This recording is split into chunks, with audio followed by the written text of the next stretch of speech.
Ever wondered why the Romans were defeated in the Teutoburg forest? What secrets lie buried in prehistoric Ireland? Or what made Alexander truly great? With a subscription to History Hit, you can explore our ancient past alongside the world's leading historians and archaeologists. You'll also unlock hundreds of hours of original documentaries with a brand new release every single week, covering everything from the ancient world to World War II. Just visit historyhit.com/subscribe. Hey, I hope you're doing well and welcome to this latest episode of The Ancients. I'm just right next to my kitchen and making a cup of tea as I do this. And today we are delving deep into that famous creation story that is that of Adam and Eve and the Garden of Eden. Naturally, as we do always on The Ancients, when we cover an Old Testament story, we'll be exploring the ancient historical context behind this tale, links to Mesopotamia, lots of different themes. One that I found fascinating in this chat is that of immortality and whether Adam and Eve, were they created mortal or immortal. That and so much more is all to come. I really enjoyed this chat with Dr. Dylan Johnson, a returning guest, a good friend of mine, who is a lecturer in ancient Near Eastern history at Cardiff University. Let's get into the episode.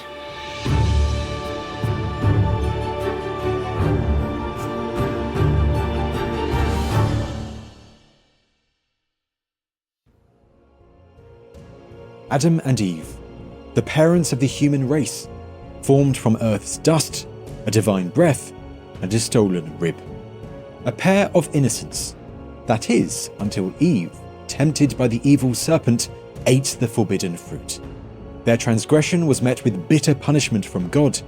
The daughters of Eve were condemned to pain in childbirth, and the sons of Adam would forever toil and sweat over the accursed ground for food. We all know the story, but strip away the version you might have learned in Sunday school, and what is left is a dark myth with deep links to the ancient world. Today we will explore the Garden of Eden, its ties to the ancient Near East, and trace this foundational myth back to Mesopotamian epics that predate the Bible. And I'm so pleased to be joined today by historian, biblical scholar, and expert in the ancient Near East, Dr. Dylan Johnson. Dylan, always a pleasure. Great to have you back on the show. Great to be back. Thanks for inviting me. So what have we done now? We've done Ark of the Covenant, Moses, Sodom and Gomorrah, the Ten Commandments. Yeah. But Adam and Eve and the Garden of Eden, I mean, first of all, what a story. I mean, the way it's composed, the many different layers to it as well, like an onion, and the influences you can see from the world in which it's written, like at that time. It's fascinating. It's a brilliant story. Absolutely. I mean, it's extremely interesting in terms of the content, what it describes. It's also interesting in terms of its placement within Genesis, coming immediately after another creation. So lots of questions there. First off, big question to start it. Was there an apple? Was the forbidden fruit an apple? No, the forbidden fruit was not an apple. That's purely an accident. Well, we think it's a bit apocryphal, but we think it's an accident of Latin translators. So in the Hebrew, the word is just pri, which just means fruit. And if we know much about horticulture, historical horticulture in southern Levant, in the Middle East, not many apple trees. But in Latin, there's a funny coincidence that the word for evil, becomes pretty important, malum, is also the word for apple, malum.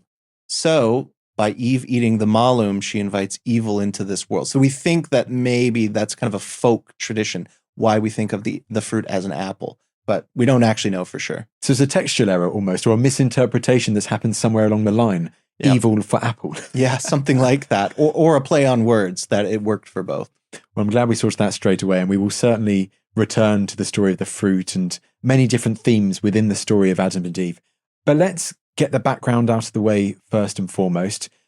Where in the book of Genesis and where in the Old Testament is the story of Adam and Eve set, and the Garden of Eden? Where is it? So if we think of biblical writing as centered in and around this place in the southeastern corner of the Mediterranean, what would become Israel and Judah, then it's east. It's east of there. East, how far east? It doesn't really give us a very clear indication because, again, this is a fairly mythological place. Mesopotamia, perhaps further east, perhaps nowhere, perhaps is part of that mythical geography that in some ways is connected to real places but always a little bit further, kind of a Shangri-La. Not quite sure where it is exactly, but it is fairly clear that from the biblical mindset, it's somewhere in the east, which means it's old in certain respects because of the antiquity of those cultures that are further east. And that's where Abraham is as well, isn't it? And like Ur and that area of southern Mesopotamia. So it all kind of links to that geographic part of the world. Yeah, exactly. Yeah, just this place across the great desert, the great Syrian desert. Just the other side of the Fertile Crescent, really. And also, in regards to the book of Genesis, you mentioned it right at the beginning, but whereabouts in the book of Genesis is this story placed? So second chapter. Chapter. So the first chapter, in the beginning, we have the first creation story. So this might shock some viewers, listeners. There are two creation stories. The first one being a fairly unilateral act of God who creates man and woman in his own image. And then chapter 2 talks about another creation, which is Adam and Eve. And we'll probably have to qualify Adam, whether that's a name or not. Well, we absolutely will. I mean, another big question, though, is that's where it is in the book. Right. But do we have any idea when this story is composed?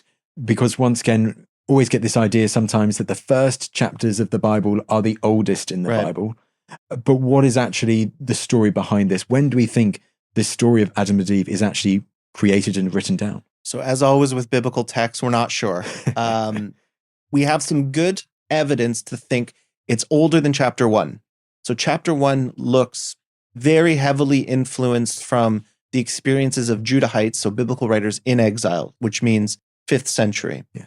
So it looks probably older than that, but we can't be sure. And there are people who think, no, it's also exilic.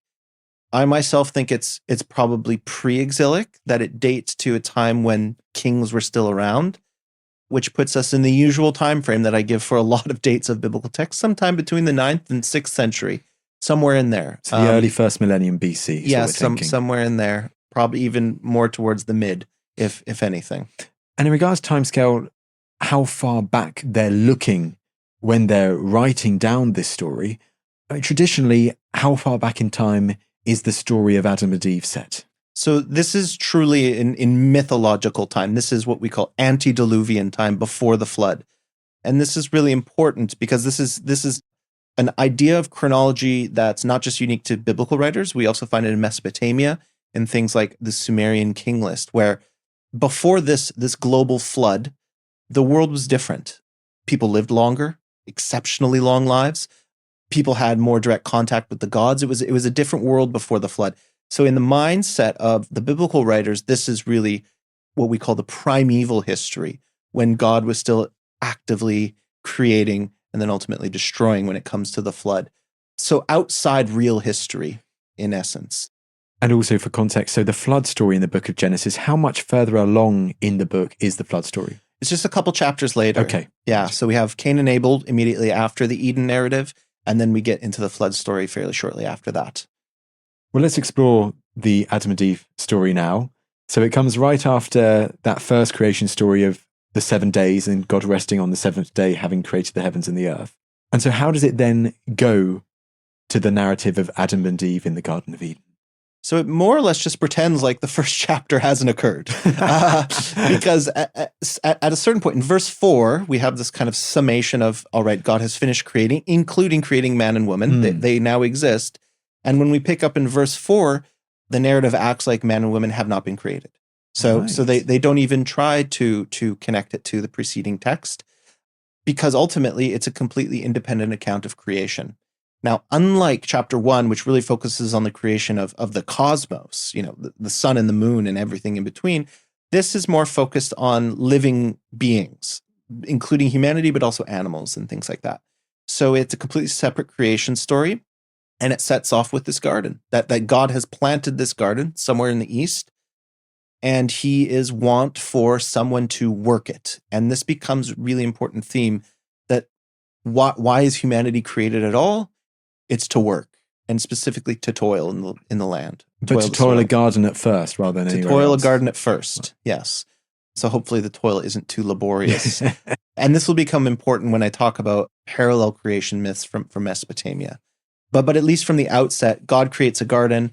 There's no bushes in the field. And what's really interesting is there's no rain. So there's no precipitation at this point. And the garden is fed by what translators for millennia have translated as mist. this word aid in Hebrew, but actually comes from Sumerian. We don't get many Sumerian loanwords into Hebrew, but this one, id, in Sumerian just means a river, specifically the subterranean river that springs up from the underworld and waters. And also for context, the Sumerian language by the early first millennium BC, is one that's only really studied by academics, and it's not like a spoken language of the everyday person at that time. So very interesting to have it. Yeah, it's a very erudite language, which makes us suspect that they probably encountered it through some other medium. But nonetheless, there's no doubt that this word is coming from Sumerian. Interesting. And sorry, continue the story. So underground river. So underground river feeding the garden that God has planted. He needs someone to toil the land, and he decides to, what's the word is, to fashion, really to sculpt a human being, the first man. And I think here I can say, when we encounter this name, which we often translate as a proper name, Adam, really the word just means man. It's not a proper name. Unlike Eve, which does become a proper name, Adam is quite clearly not a proper name. So the character should just be called the man, which is what he's called more frequently than not. So if you got a friend called Adam today, you're actually just the man. Yeah. Yeah, exactly. So he creates man. He fashions him from the dust which is upon the earth. So think in terms of kind of almost a clay figurine here. And really, they're conjuring imagery here of a potter, of potter creating a figurine, and he breathes the breath of life into this being, which animates him. And this is already steeped in Near Eastern traditions, thinking specifically about the formation of cultic statues, ritual ceremonies like the opening of the mouth and the watching of the mouth ceremony, where these sculpted objects are given vitality, usually in the form of divine inhabitants through these ceremonies. So God is kind of channeling that in the creation of humanity here. And we'll get many parallels to this in Mesopotamian myths, which we can go on to later. But that's a creation of the man. And the man, unlike in the first chapter, starts to partake in creation. He starts to name things. And naming becomes a really important part of creation. Because once you give a name to something, then it springs into existence in both chapter 1 and chapter 2 here. But he's lonely. So God decides to give him, and the word here is a helper, an ezer. And so it's decided that from the rib of man, he will create a companion for him. And this is, of course, the first woman. So the woman is created from his rib. So from a component of this being that is partially made from the earth, but also containing at least some part of the divine essence in him, woman is created secondarily. And this is very interesting because in Genesis 1, man and woman are created at the same time, and both are created in the image of God. Whereas here, and this is interested feminist interpreters, the woman seems to be derivative, secondary to the creation of man. So you can imagine how that's been taken in different directions. So Adam and Eve have been created at this time, and the garden's already there. Right. So what's the next key part of the story? So the key part of the story is the introduction of two trees. The first tree is what's known as the tree of the knowledge of good and evil. And the second tree is known as the tree of life, to be revealed very shortly that it's really the tree of eternal life. We also get a fairly enigmatic reference to a river, and a river that springs up. This is not the aid that had fed the garden before. Not the underground river. Not the underground river, a different river, a nahar, so a different word, a river that then splits into four. And we don't exactly know the precise significance of it, but we have some good guesses. So the river splits into four, some of which we know and some of which we don't know. So it mentions that this river of the garden becomes the Tigris, it becomes the Euphrates, it becomes the Gihon, which is actually a tiny little stream in Jerusalem. There's the Gihon Spring. The Gihon Spring that runs right along and actually under part of the Temple Mount. And then something called the Pishon, which we don't really understand. It's associated with Cush, so people think, well, the Nile. The Nile, yeah. Yes, but we have the word Nile in Hebrew, so if they wanted to say Nile, they could have said Nile. Number 4 could be significant. This is typically the way that you understand the entirety of the world is the 4 quarters. And so Tigris, Euphrates would be Assyria, Babylon. Gihon connects it to Jerusalem and the temple, And then that just leaves Pishon without a clear reference. But I think what the text is getting at there is saying that the garden it's the wellspring of the whole world, that all the important points of the world are connected to it. So is it going down a false trail trying to say, or maybe it's the Oxus or maybe it's the Indus or something like that? Actually, It might not actually be linked to an actual river. It might not be. And if it is, but usually mythic geography and real geography are connected. And the fact that the other three are known leads me to think that the writers knew where this would have been. It's like the cedar forest of Gilgamesh. It's at once mythical, but it's also a real place. It's Lebanon area. It's Lebanon area. So I think to the biblical writers, they would have known the association. But the point is, it's a way to describe the totality of the known world, which is all connected together by this original source that is the garden. So I think that's the important point. So we have these rivers, we have these two trees, and we have paradise, essentially. This garden is idyllic. The trees bear fruit, and this is how humanity survives. And the man and the woman are more or less presented as purely innocent. They're almost childlike in their outlook. They're instructed to eat of all the trees, but never these two, specifically the tree of knowledge of good and evil. And more or less, everything's going fine. They are tending the garden. They are fulfilling the purpose for which they were created, which is to work.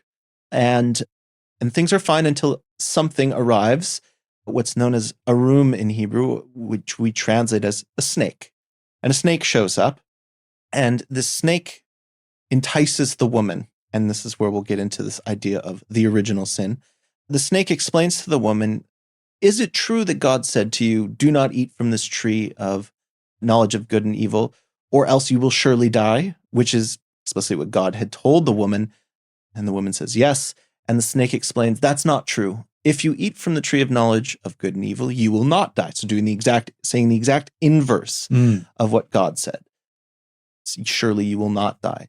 So for centuries, scholars, theologians have interpreted this snake as nothing less than Satan. The first instance of Satan in a serpentine form, enticing humanity to sin. And the idea here is that what the snake is saying is a lie.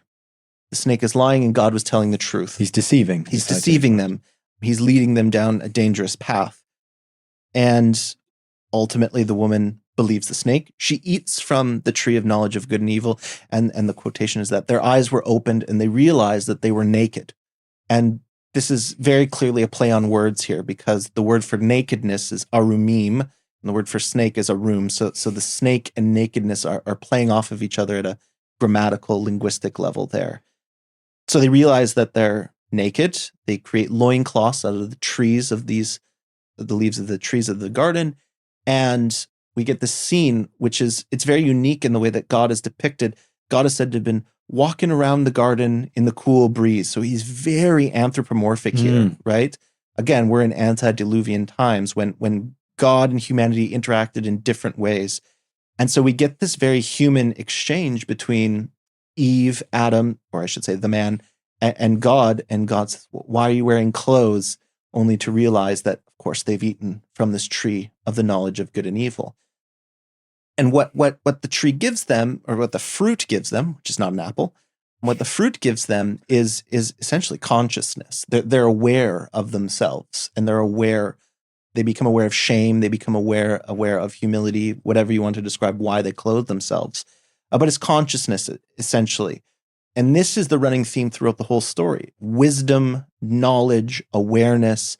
This is what the fruit of the tree of the knowledge of good and evil gives them. Consciousness, which we should, note is not necessarily a bad thing, right? We leave that childlike state behind and become sentient beings. And so the story goes on. Of course, humanity is punished for this quote unquote original sin, for eating of the tree of knowledge of good and evil. And we get collectively reciprocal punishments. And it's very poetic, the punishments that we receive. So the snake has to crawl on its belly. It no longer has arms and legs. It must eat the dust. Remember, the dust is out of which man is first created. So that's the snake's punishment. The woman's punishment is childbirth. Childbirth is going to be particularly painful, and to suffer from her husband. who will hold dominion over you. And remember, the woman is created from man, so her punishment is to suffer from man, and then man's punishment is to suffer from the earth from which he springs, so to toil the earth forever. And now he's no longer working in the garden, he must bear the toil of the land. And so all of the characters in the garden receive these punishments, and then we get this very interesting notice at the end that they are driven from Eden, lest they reach out their hand, take from a fruit from the tree of life and live forever. From the other tree and live forever. And then we get these strange plurals, and become like one of us, like a god. So the fear, the rejection, or the expulsion from Eden is not just a punishment, but a real concern of God, who's apparently up there with some other divine beings, that by gaining immortality, human beings will become gods. So there is, because they've now got the knowledge, yes, there is that almost a fear within God that if they're allowed to stay any longer, that they could get from that other tree and become immortal, become exactly. divine. Right. So from this story's perspective, and it's not just this story, the two criteria for what is a god is, number one, consciousness, sentience, knowledge, and the other is immortality. And we humans get one of the two, but not both. So we're not like the animals.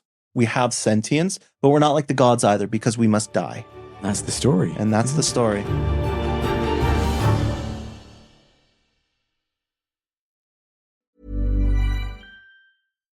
As the saying goes, if these walls could talk. And on the Betwixt the Sheets podcast, we make it our business to discover what happened behind closed doors, and even more importantly, in the bedrooms of people all throughout history.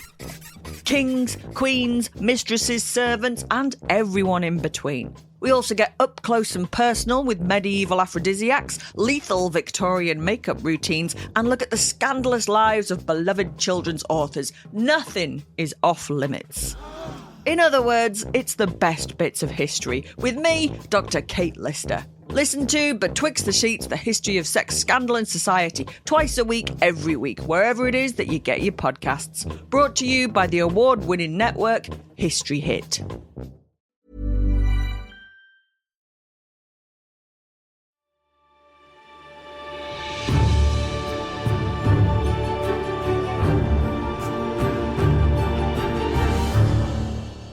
And so I'm sure there are many different meanings to it, but the central purpose when people are relaying this story, is it to explain how this idea of original sin entered the world?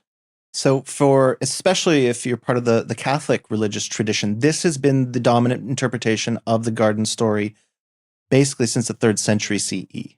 It's not invented, but it's heavily attributed to Augustine of Hippo. So this is a major church father early in the history of Christian thought. And his interpretation of the garden story is exactly this, that before eating of the tree of knowledge of good and evil, humanity was essentially guiltless, sinless, and that by eating of the tree, we all, as descendants of the man and the woman whose name is revealed to be Eve, we all inherit this original sin. So as we are brought into this world, we possess sin. And this is why we have baptisms, and there's various denominational disagreements on exactly whether baptism expunges that original sin, what the influence of Christianity and Jesus had to do with that original sin.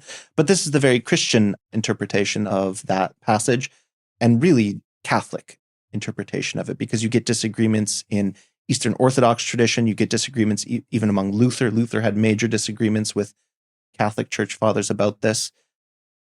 And what I say is that's a legitimate interpretation of this text, because ultimately there is punishment involved. It's not devoid from the narrative, but there's other elements that I want to talk about. And I will mention that for a story that seems to be so focused on sin, the word sin doesn't actually appear anywhere. And in fact, it doesn't appear until chapter 4. So another chapter later, after Cain and Abel, we're very clear it's about sin. So historical critical scholars, we've gone in different directions in interpreting this story, and we focus on a couple of themes. One is wisdom, because again, it's a key theme mentioned many times in the text. The other is life or eternal life. And the other is the interface, the relationship, and the difference between being human and being divine. And that's what this story is about. Well, let's go through those three one by one then, and then we'll explore many of the other topics and parts of the story, and we can look at parallels with other societies and cultures in the late Bronze Age and early Iron Age. Right. But let's start with wisdom then. Okay. Because this is a central part of the story, this whole idea of wisdom and the gaining of wisdom. Right. So if we start from the perspective of wisdom, when we first encounter the man and the woman, she's not named Eve yet, as I said, they are essentially childlike in their description in the garden. They don't understand, and we often interpret the knowledge of good and evil as morality. But in other descriptions that use the exact same phrasing, such as the book of Deuteronomy, it's clear that when you come to a certain age, you gain that knowledge. So they really are childlike before that knowledge arrives to them. So that's one level. The other people who are typically described as possessing the knowledge of good and evil are kings specifically.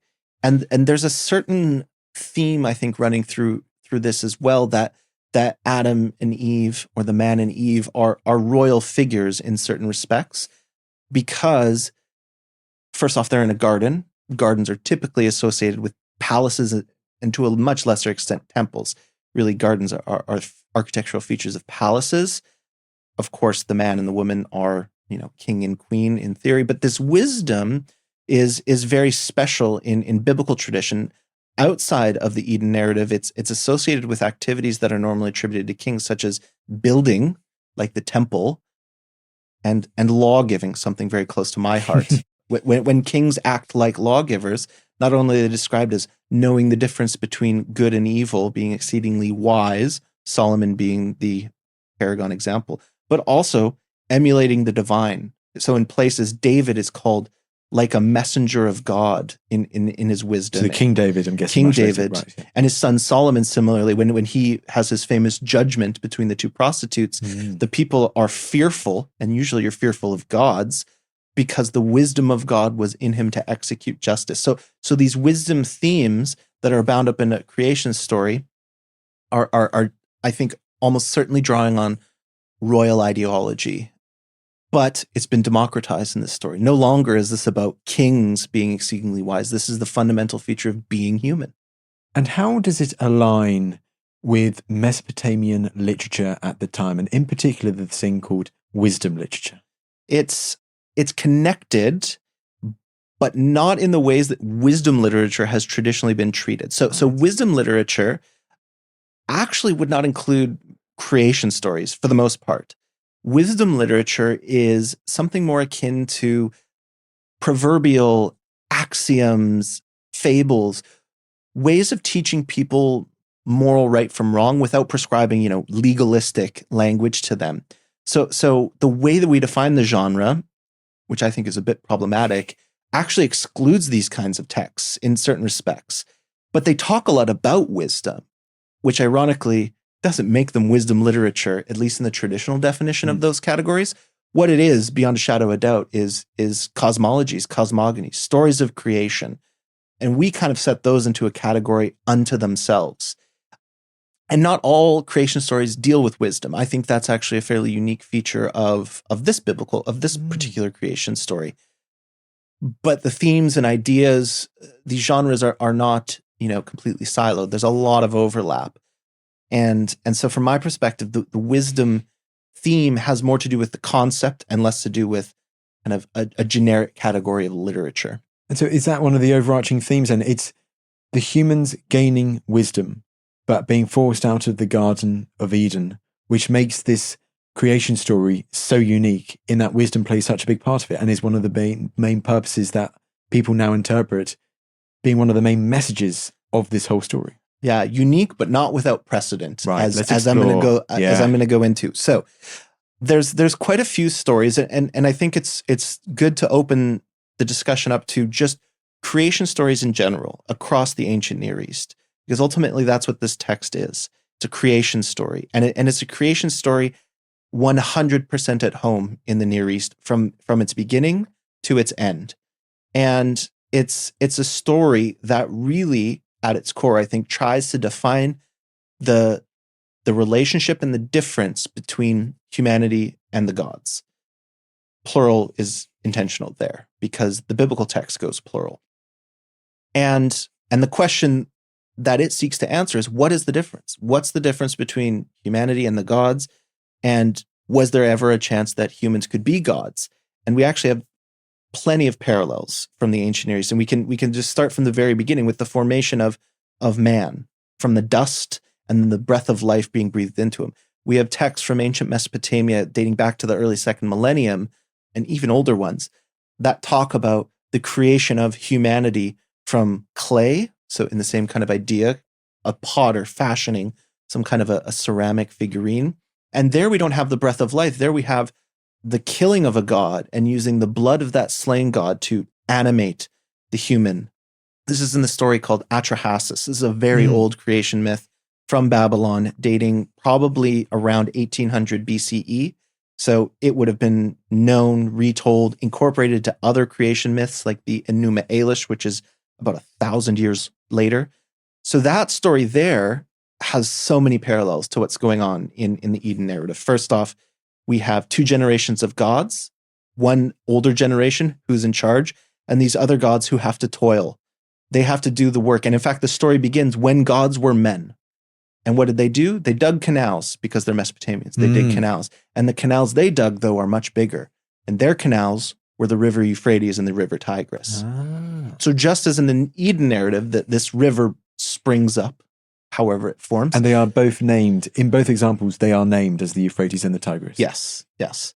And there, it's very explicit that the gods have to do this toil. That is their responsibility. They get angry. They're about to cause a revolt until this older generation of gods says, well, why don't we just create somebody else to take over the toil? Of course, which is exactly what the man does in the biblical narrative. And so too in the Atrahasis story. They create humanity for the purpose of doing the toil of the gods. Tupshariku in Akkadian. So it's a pretty bleak existence from the perspective of Mesopotamians. What's the purpose of existence? To toil. To work. Kind of true though, isn't it? So there's those similarities, very obvious. The important point there being that all of humanity is created at the same time. We have some essence of the gods within us, blood in the Mesopotamian tradition, breath in the biblical tradition. No differentiation between gender, though, in the Mesopotamian. It's just all humanity is created all at once. And the parallels don't stop there, but it's probably better to shift to a different narrative when we start to talk about kind of the second stage of creation. So once we exist in the biblical narrative, the next stage is gaining consciousness, becoming that kind of human. And there we have to jump to another very famous myth, that of Gilgamesh. And Gilgamesh, most people wouldn't associate as a creation story of any source, but there is a creation in there. Enkidu. It's the creation of Enkidu, isn't it? Yeah. Yes. And if you remember that story from the Standard Babylonian version, Enkidu is also molded from clay and breath of life. We can kind of steal from the biblical there, but in some way animated. So Enkidu is the wild man companion of Gilgamesh. And he's human, but he's kind of a Cro-Magnon. He's a caveman. He's very hairy. He's animalistic. He doesn't understand society. He doesn't eat food. He doesn't wear clothing. He drinks from the rivers. He's kind of childlike, right? So we're calling this he's kind of a proto-man. And in fact, the way that they describe Enkidu is the same way that they describe the first humans created in Atrahasis. And that's a very purposeful. He's what's called the Lulu Amelu, the primordial man. And in that story, it's through a woman, this time a prostitute named Shamhat, that Enkidu is brought into the world of civilization and explicitly through the act of sex that he gains consciousness. So in the biblical tradition, we don't have explicit references to sex, but still the woman plays the role of that second stage of evolution of consciousness to take Enkidu or the man from that primordial state to one of consciousness. So again, we have these parallels. And in Adam and Eve, it's the giving of the fruit to the man. Exactly. Right. Yeah, because it's the woman who takes the fruit. And man wouldn't gain consciousness were it not for the woman. So again, we can kind of flip with more feminist interpretations. The view on the fruit is it's not a negative thing, not necessarily. unless you view consciousness as inherently negative. And so, again, we have these very clear parallels. Now, I'm not trying to make the case here that these texts were known to biblical authors in a direct way, but these ideas and variations would have been widely disseminated, both in Mesopotamia, in texts that we don't have access to, but also all along the Levantine coast, the eastern coast of the Mediterranean. There would have been versions of these creation stories. And then there's still another one that's really important, and this is the story called Oedipus and the South Wind. Not many people will know this story, No. but what's really important is early versions of this Oedipus story basically speak about him as he's this clever exorcist who plays a trick on the gods.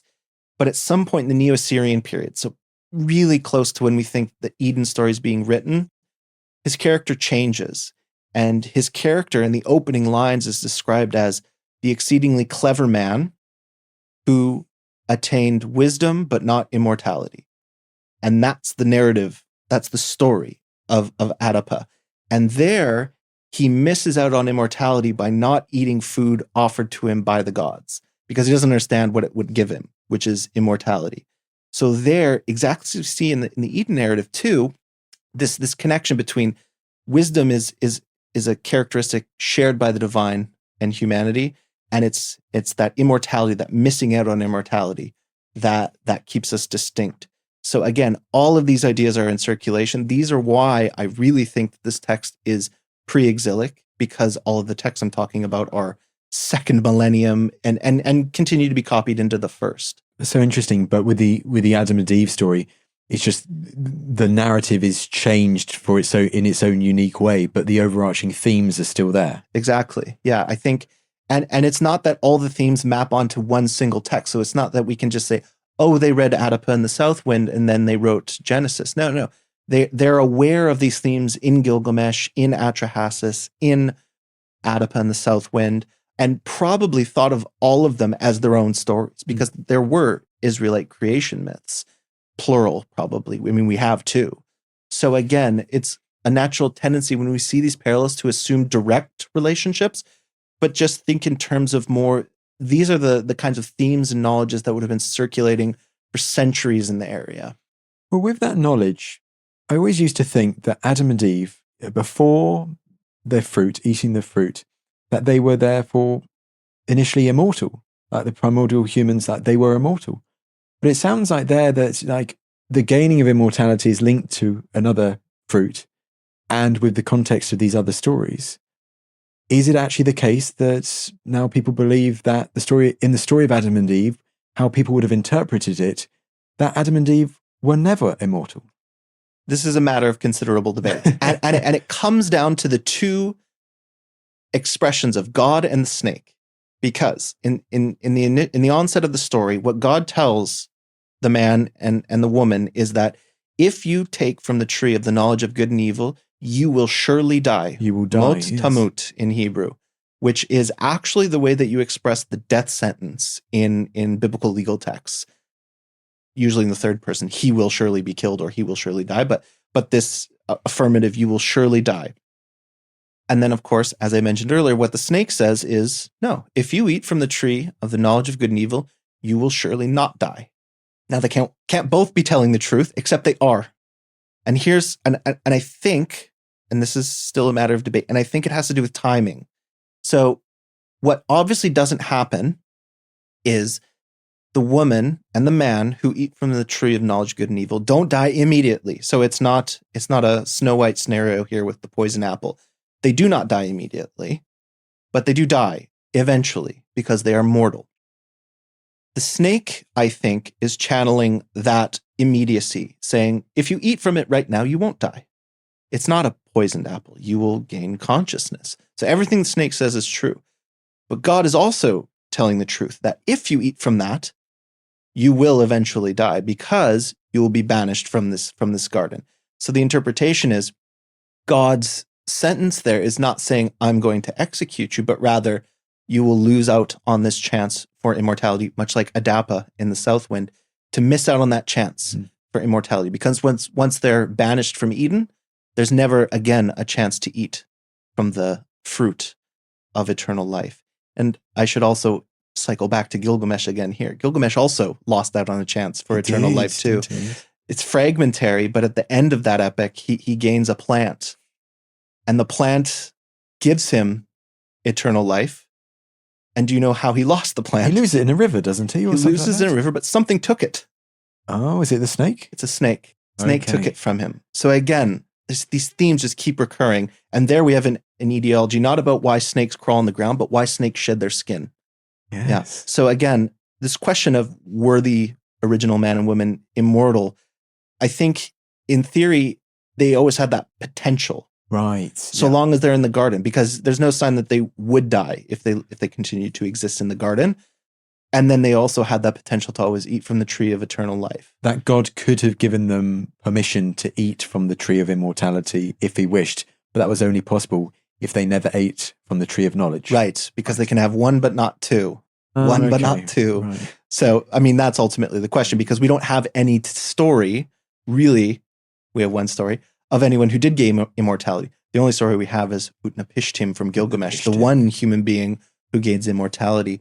But there, it's a problem again, because the problem was the god had prescribed all humanity must die, and either he's a liar or he makes the only living human into a god, and therefore he wasn't wrong. But so again, I think a lot of these stories have to do with these boundaries between mortality and immortality, between being human and being divine. And you'll notice sin has not factored into any of the discussion up to this point, because I don't think it's about that. About wisdom, about mortality, and about the nature of divinity. Yeah. And the nature of being human. And the nature of being human and how they, contrast with each other. Exactly. Is there anything else we either should then mention on divinity itself in the story of Adam and Eve and how God is portrayed? Yeah, I think one thing, and this is what I try to emphasize in a book I've recently written on law giving, so it has nothing to do with well, it has a little bit to do with Adam and Eve. I talk about the Eden story. It has to do with the fact that when we think about divinity, we often think really in terms of this binary. Either you're divine, i.e. immortal, or you're not divine and then mortal. But in the ancient Near East, including ancient Israel and Judah, divinity was a spectrum. So you could exist kind of along the lines of the spectrum between mortal and between a god, especially when we talk about kings. Kings, we have actually several creation stories from Mesopotamia where humanity is created to toil, to dig the canals. Kings are created separately. So in certain respects, they're not gods because the gods create them, but they're not human beings. And usually they're created either to provision the temples or to render justice. That's what my book was about, rendering justice. So not only is divinity more of a spectrum, it also can be somewhat ephemeral. You can move in and out of divinity. And this is what I think of when I look at a little bit broader at other discussions about the Eden story we have in Ezekiel 28, one of this very important texts that actually describes in great detail the garden, really one of the most vibrant discussions of the garden outside of Genesis 2 and 3. And it has nothing to do with the man and the woman. It has to do with the king of Tyre. And the king of Tyre, who haughtily claims wisdom, again, wisdom, being a fundamentally divine act. And there the text is explicitly clear that this king is claiming wisdom and simultaneously claiming to be a god. Right. And the author of this prophetic text is trying to disabuse him of this view. You are not a god. You are mortal. You will die. And then it starts talking about the Garden of Eden. So there we have an ancient reception of the Eden story saying exactly what I've been saying. It's not about sin. It's about the boundaries between mortality, immortality, between humanity and the gods. How do you think this would then align with figures like Moses, the big prophets, who also then seem to be a bit more special in the fact that they are communicating with God and always have a divine element to them? Yeah, I think among all of the figures that are discussed in the Bible, Moses comes the closest to being attributed with certain divine features. David and Solomon also pretty close, but Moses is especially important because, number one, he's the only individual said to have seen God face to face. No other human being was able to do that. And there's certain descriptions of him. Of course, he lives extraordinarily long life, not the longest in biblical tradition, but by that point in the narrative, extremely long, 120 years, I think he dies at. He's, of course, the lawgiver. And there's certain episodes, such as with our previous discussion, when Moses descends the mountain with the 10 Commandments, His face is shining like the sun, so he gives off divine luminosity. So again, it's best to think of divinity not as a binary, but as a spectrum, and it's ephemeral. Moses doesn't stay a god. Of course, he dies, right? And this is very important when we think of the ancient Near East, which is loaded with royal ideologies that are often presenting these kings as something more than human beings. It's embedded in the creation stories. They are not quite gods, but something more, and yet there's the fundamental dilemma that they die. And this has been a tradition that continues throughout all history, into the medieval period. The king's two bodies. How can the king be, a representative of God on earth? How do you perpetuate the idea of the state? These myths are created, and I think that's partially what we're getting in the Eden story. But again, it's been democratized. It's not about kings. It's about all humanity.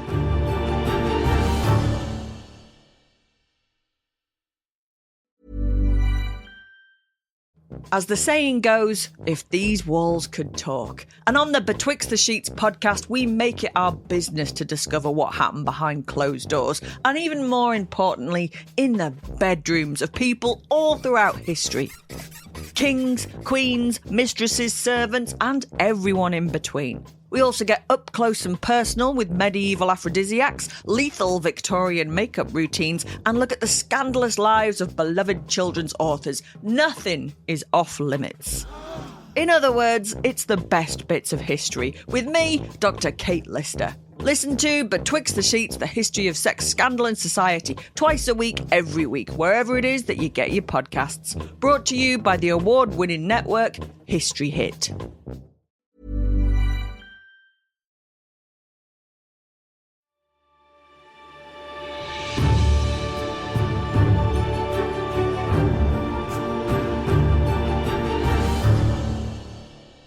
I'm always going to ask a big question to summarize all those themes that we've talked about there, Dylan. So how would you argue someone who heard the Adam and Eve story in the first millennium BC, how do you think, and I appreciate it would differ depending on whether they were, a priest or a king and so on, or a scholar, a scribe and so on, how do you think they would have primarily interpreted the narrative of the story of Adam and Eve if they're not going away thinking straight away, oh, this is about original sin entering the world? I think they would have interpreted it or been told that this is a story about being human, about the orders of creation, how we're different from the animals from which we interact with every day, but also why do we worship the gods? Why are we here? I mean, isn't that just such a fundamental question there's no shortage of creation stories out there. All creation stories. Why are we here? Why are we here? It's not a very nice answer. It's to toil. It's to do exactly what we've been doing every day. It's partially punishment, a loss of this paradise, in Milton's words. But it's not all negative, I think, also. Because for as much as we lost, I think it's also important to focus on what's gained in the narrative, which is, of course, we have consciousness, we have knowledge. We are partially divine. So I think that would have been the takeaway in an ancient Israelite or ancient Judite setting. Just as I think the takeaway from Mesopotamian narratives in the same respect. Well, let's explore a few other key parts of the story and the amazing links they do have, because I've got a few more that I really want to ask about. And the first one is this whole setting of a garden. So, Dylan, the Garden of Eden, how clear an influence is there from the gardens of ancient Mesopotamia, of the Assyrian rulers, of the Babylonians? I might think of the Hanging Gardens of Babylon and so on. Yeah, I mean, there's absolutely a potential connection there. Now, there we would expect a really royal connection, because it's not everyone who gets to have a garden. These paradises, as they say, they're paradisos and stuff, isn't it? Yeah. And it'd be great, because pardes is a Hebrew word that we get from Persian, but it's not there in the garden story. But again, the conception is. So what I would imagine here is kind of a royal estate. This is what the Garden of Eden. And even the name Eden, which for centuries we had no idea what it meant. We didn't understand its etymology. It was actually only about 30 years ago that we found an Aramaic inscription that mentioned an Eden, which just means a very well-watered place. But the people who are capable to have really well-watered places in the ancient Near East were kings. I mean, because this is a highly arid landscape, And the way that Eden is described is, yes, these are rivers, but these are, divinely cultivated rivers. These are canals, essentially.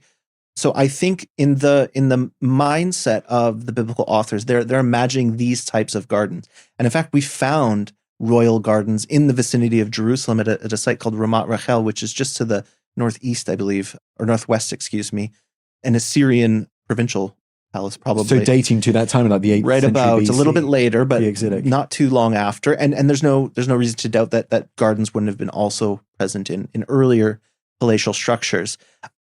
So yeah, I think when we just imagine the garden, this is a very common, widespread Near Eastern motif, definitely with connections to Assyria, lesser extent Babylon, because the Babylonians don't describe their gardens, despite what the Greeks told us about their great city. And of course, then the Persians as well were great gardeners.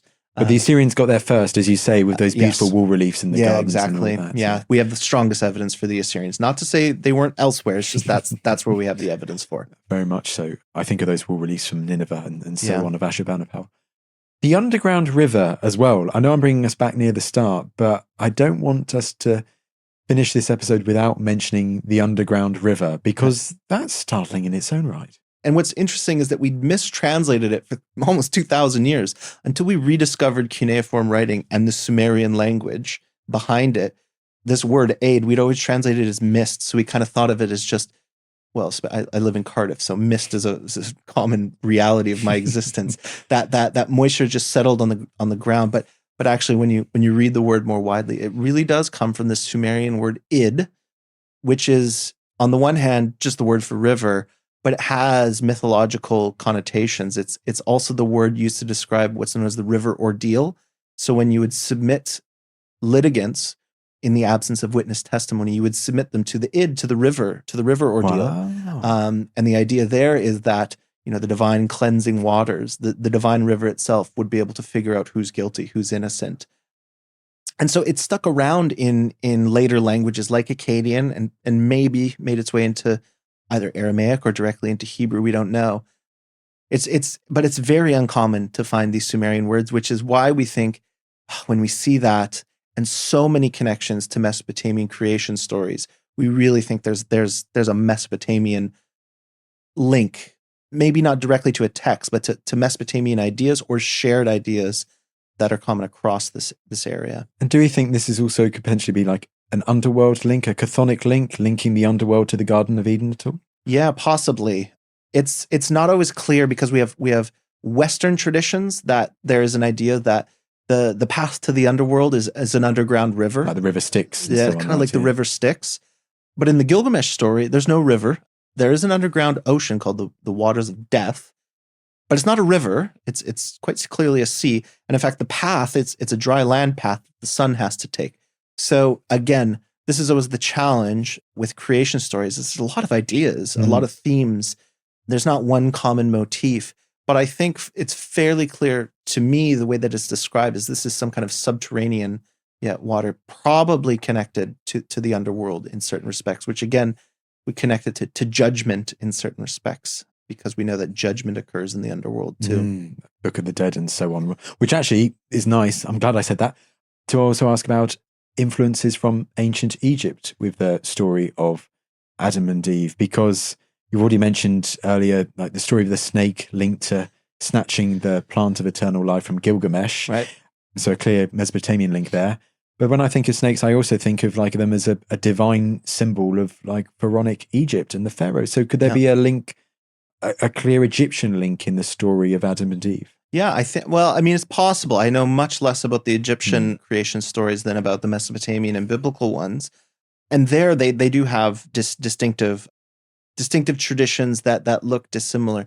The symbol, the Uri symbol that adorns the Egyptian crown of pharaohs since time immemorial, very distant history, definitely could conjure up some kind of connection because we have so many royal connections already in the narrative.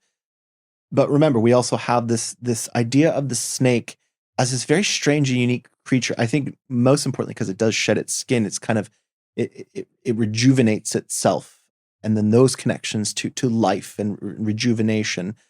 I mean, the possibilities are plenty. And if we go back to the fruit, I asked you right at the beginning to dismantle the apple idea. But of course, I didn't ask, are there any theories as to what the fruit could have been if it wasn't an apple? Yeah, I mean, I think there's plenty of theories. The best ones are based on what kind of trees grow in this part of the world. And we have date palms. And the possible, once again, that's Mesopotamia. We're thinking in the east. Just think the Fertile Crescent. Anything. Apple trees tend to be more conducive to cooler climates and more rain-fed climates as well. So if we look at the arboreal repertoire of the southern Levant, I think we find olive trees, date trees, fig trees is a good option, I think. The fig. Yeah. But again, the forbidden fig. The forbidden fig, exactly. And figs are delicious. So I could also see that'd probably be my choice, a fig. I had to ask that. We've covered so many themes from the story of Adam and Eve, but are there any other particular mentions, parts of the story that have clear links to Mesopotamia or other places in the early first millennium BC that we haven't covered yet?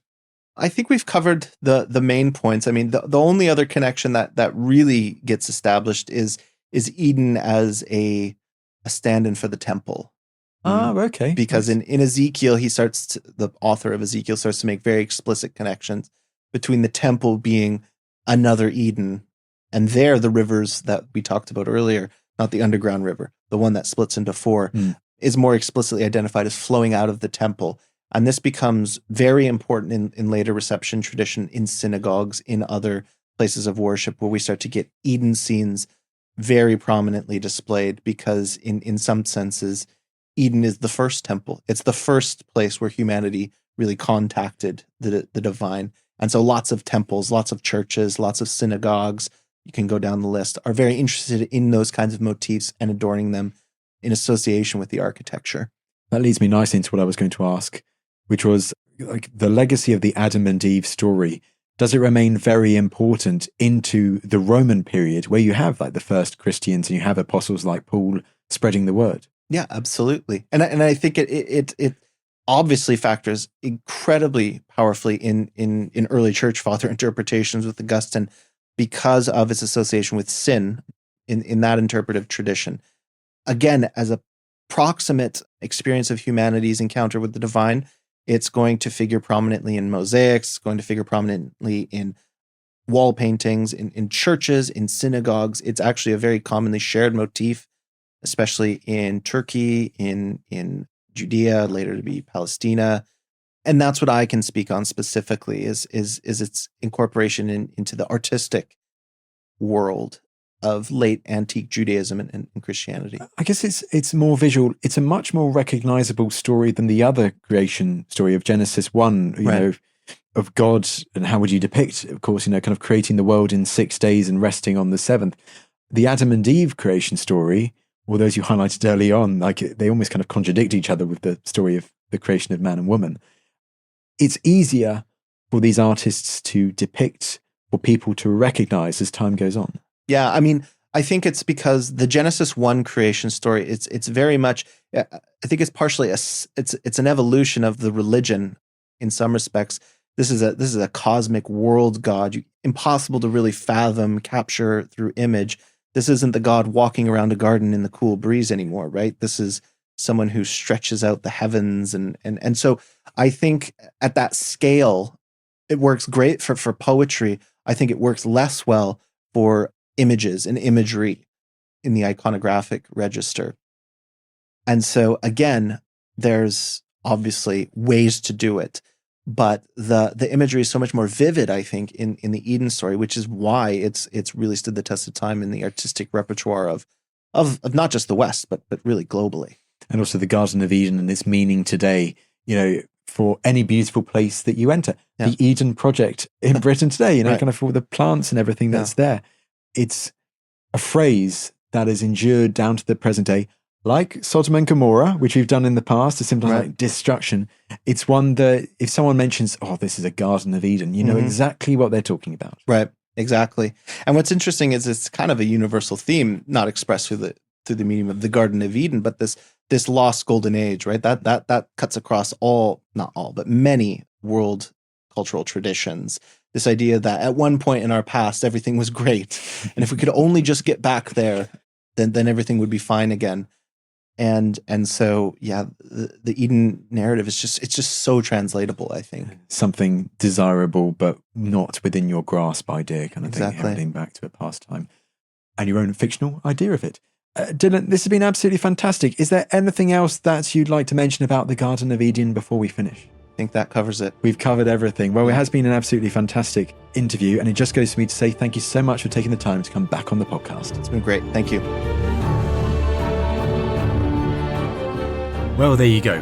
There was Dr. Dylan Johnson returning to the show to talk through the story of Adam and Eve and the many different themes linked to this well-known creation story, whether that be the theme of immortality or wisdom, and of course, the links to Mesopotamia. I hope you enjoyed the episode. Thank you for listening. Please follow The Ancients on Spotify or wherever you get your podcasts. That really helps us, and you'll be doing us a big favour. If you'd also be kind enough to leave us a rating as well, we'd really appreciate that. Don't forget, you can also sign up to History Hit for hundreds of hours of original documentaries with a new release every week. Sign up at historyhit.com/subscribe. That's all from me. I'll see you in the next episode.